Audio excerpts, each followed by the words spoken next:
Mi nombre es Cecilia Saint-Girón, yo soy docente de vocación y psicóloga a pedido del público, ya que empecé mi carrera docente muy joven, trabajando primero como auxiliar, o sea, preceptora en nivel secundario, y una vez que obtuve el título de docente, profesora de filosofía, psicología y pedagogía, empecé a dar clases y era habitual que al finalizar la hora de clase alguna alumna viniera a pedirme para charlar.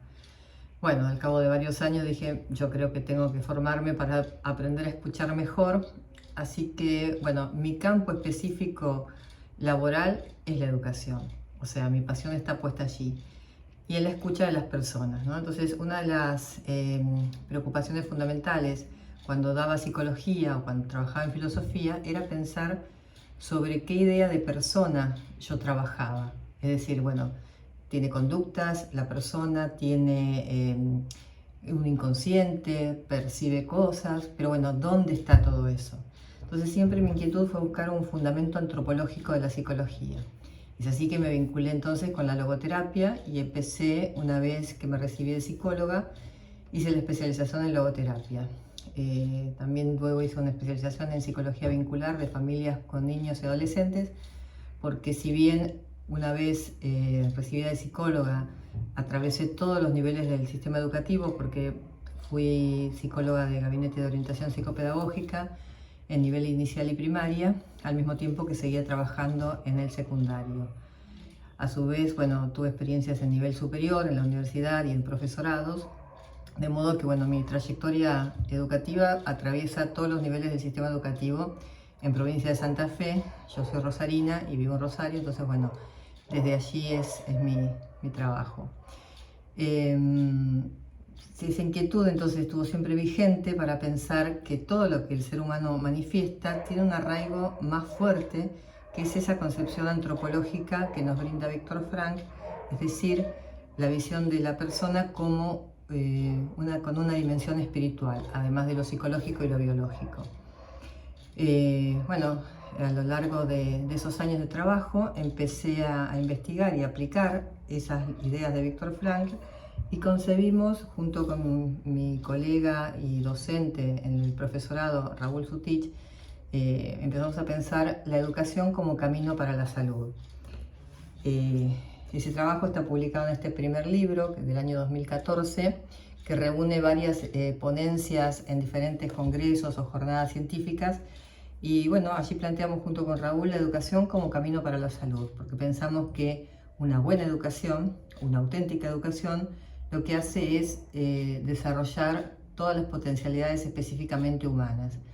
Y entonces a veces la ausencia de acompañamiento educativo, ya sea en la familia o en la escuela, hace que los chicos empiecen a tener dificultades de todo tipo. Entonces creemos que ahí hay que fortalecer la educación como camino para la salud. En ese sentido, la logoterapia, que siempre toma lo saludable del ser humano, va a potenciar esa dimensión espiritual que nunca enferma. Entonces desde allí se va a desplegar al máximo posible. Y cuando hay restricciones biológicas o psicológicas, bueno, hay que apelar a esa dimensión para que despierte. Entonces, en este primer libro, que lo llamé La búsqueda de lo posible, porque creo que de eso se trata también el estar bien, ¿no?, en las personas, hacer todo lo posible.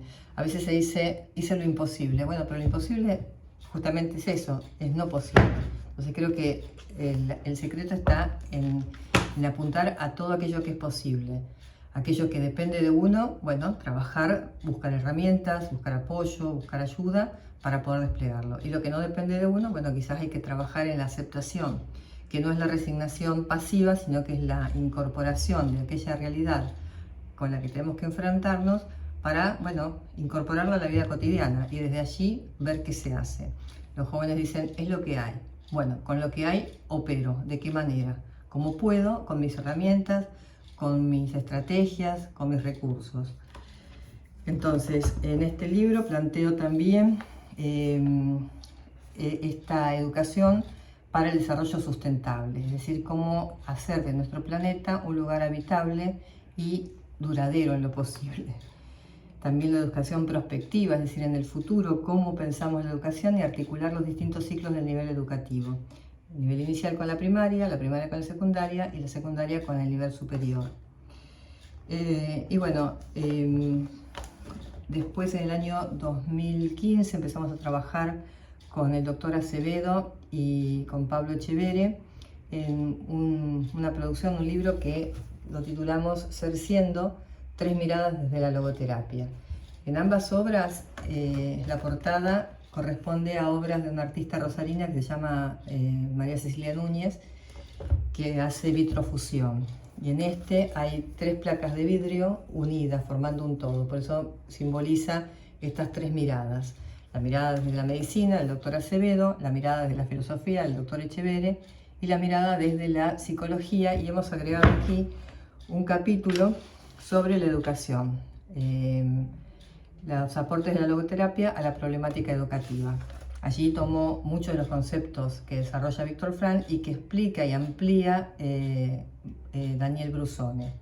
Pero a su vez, allí ya empezábamos a pensar cómo las tecnologías de la información y la comunicación se pueden implementar en el aula como recursos didácticos o como, digamos, plataforma para lograr lo principal que se hace en el sistema educativo, que es el aprendizaje.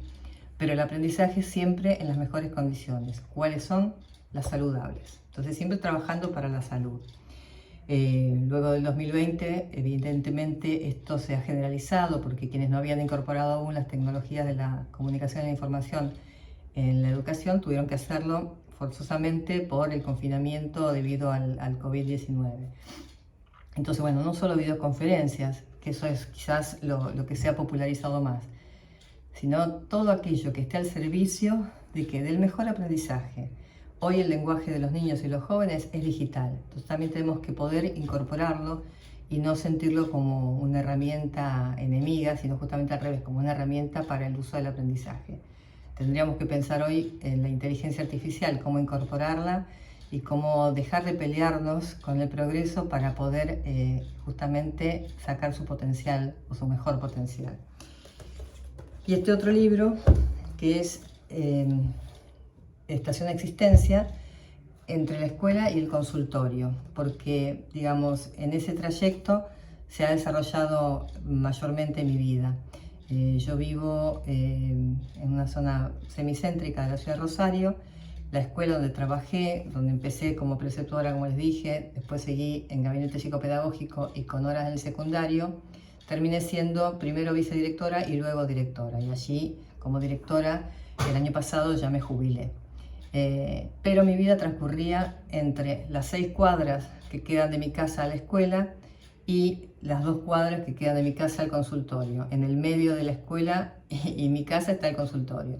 Entonces mi vida transcurría allí, de mañana a la escuela, saliendo de la escuela pasaba por el consultorio, del consultorio a mi casa, de mi casa al consultorio. Entonces por eso dije, bueno, son estaciones de mi vida. Estaciones, esta es otra obra de una artista rosarina, Perla Moyano, y bueno, la elegí, en realidad estaba trabajando en ese momento con su esposo, que era paciente mío, y estaba con una crisis bastante profunda de angustia, de una depresión. Entonces, bueno, como la logoterapia, una de las técnicas que utiliza es la apelación, apelé a sus recursos en ese momento intactos y uno de ellos era la fotografía. Este paciente, bueno, le gustaba hacer fotografía, pero estaba un poco estancado. Yo cito una de sus frases aquí, que es: en ese momento que yo trabajaba con él, se sentía hundido y perdido como el Ara San Juan. El Ara San Juan, el submarino que se hundió en nuestro país y no lo encontraba. Entonces en ese momento estábamos trabajando y él se sentía de ese modo. Entonces, de hundido y perdido, él se sintió motivado. Entonces empezó a traerme cada sesión una foto para la portada de mi libro. Entre las fotos que tenía estaban las obras de su esposa. Entonces, bueno, elegimos juntos el cenit, para la obra. ¿Por qué digo esto? Porque el arte también es un camino para la salud. Ustedes saben que Víctor Frank dice que hay 3 caminos para encontrar sentido en la vida, que son los valores de creación, los valores de experiencia y los valores de actitud. En el arte uno puede encontrar esos tres valores, ¿no? La creación, va a ser una obra, este cuadro bello que hizo Perla, o estas otras obras de vitrofusión que hizo Cecilia. Pero también, cuando yo muestro esta obra, al espectador se le genera una experiencia, una vivencia de gratificación, una vivencia estética. Entonces está también desplegando un valor. Y otras veces el artista, frente a situaciones límites, encuentra como salida a su angustia o a su depresión o a sus limitaciones el arte. Entonces por eso creo que es importante también apelar a esta dimensión espiritual, o mejor dicho, al arte como expresión de la dimensión espiritual. Bueno, aquí hay más capítulos referidos a la educación porque justamente son experiencias realizadas tanto en la escuela como lo que pude extraer en el consultorio. Entonces, a ver, vamos a ver, tenemos acá, bueno, hay un capítulo justamente que habla del acceso a lo espiritual. Uno de esos accesos es a través del arte o de la fotografía, la literatura, la danza terapia, la música, y habla también sobre la creatividad. Entonces la creatividad también es una puesta en marcha, como dije hace un ratito, sobre los valores de creación. Hablo también de las familias y las escuelas, o sea, qué vínculo tiene que tener o cuál sería el mejor vínculo entre familias y escuelas para un hacer vincular entre una institución y la otra, ¿no? El sentido en la docencia lo llamé de malestares y esperanzas porque una de las características en los últimos años de la docencia es el malestar, ¿no? O sea, la queja, la frustración entre, bueno, las condiciones a veces laborales en las que nos encontramos, sobre todo los docentes de secundario, que, bueno, como un docente taxi, ¿no? Porque tiene que ir de una institución a otra en taxi porque si no, no llega con los horarios, y a su vez lo que sale un taxi al final, digamos, no es redituable a veces tomar horas de clase. Y por otro lado, el malestar con las nuevas generaciones y con las nuevas problemáticas que a veces nos resultan incomprensibles, ajenas, distantes. Por eso requiere una permanente actualización y búsqueda de comprensión del otro, ¿no? Del otro humano que tenemos allí creciendo. Entonces, en este capítulo narramos una experiencia que realizamos con la licenciada Natalia Comino en nuestro centro, donde preguntamos a los docentes cuál es el sentido de la docencia, a ver cómo pueden recuperar esa vocación, porque por algo se estudió docencia, ¿no? Con una esperanza, con una expectativa, con una ilusión. Bueno, ¿y qué pasó con eso en el camino? Entonces, bueno, es un trabajo para, digamos, recuperar ese sentido. También vocación y sentido de vida, en el sentido, bueno, cómo en la escuela uno puede acompañar a los jóvenes en el despliegue de su vocación.